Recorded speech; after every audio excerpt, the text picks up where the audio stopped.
আসসালামু আলাইকুম। এখন হইতেছে বিকালের সময়। এখনো দেখেন পাম ফলের গাড়ি কতগুলো দাঁড়ায় রয়েছে, আরও তো আসবো। সব ফল দাঁড়ায় রয়েছে, ফল নিয়ে গাড়ি দাঁড়ায় রয়েছে। এগুলো মনে করেন মাঠে ফালানোর জন্য অপেক্ষায় রয়েছে। এই যে এই গাড়িটা দেখতেছেন, এটার ভিতরে প্রায় 30-35 টন ফল থাকে।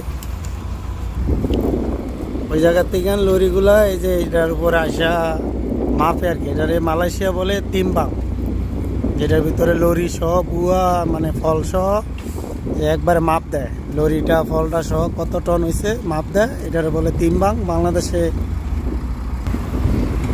তারপর মনে করেন এই মাঠের ভিতরেই না সব ফল ফালায়, মাপ দিয়া যত ফল আছে সব মাঠের ভিতরে ফালাই দেয়। যেন একটা লরি ফালাইতেছে, ওই দিক দিয়ে আরো ফালাইতেছে।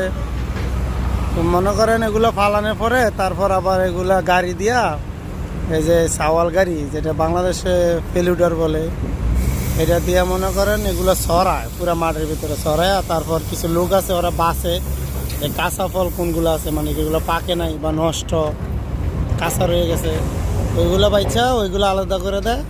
আর যেগুলো ভালো এগুলা থাকে, তো এই কাঁচাগুলা আবার এরা রিটার্ন দিয়ে দেয়, মানে এগুলা কিনে না। খারাপ যেগুলো এগুলা কিনে না, এগুলা কিনলে এটা তেলের কোয়ালিটি ভালো হয় না, এই জন্য খারাপগুলা কিনে না, ভালোগুলা কিনে।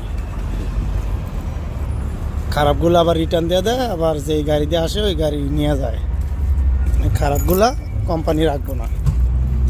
তারপর মনে করেন এইভাবে যে এগুলো হইতেছে র্যাম ফালাইব, গাড়ি দিয়া ঠেলা ফালাইবো এখান থেকে কনভেয়ার দিয়া, তারপর প্রসেসে যেন নিয়ে যাব।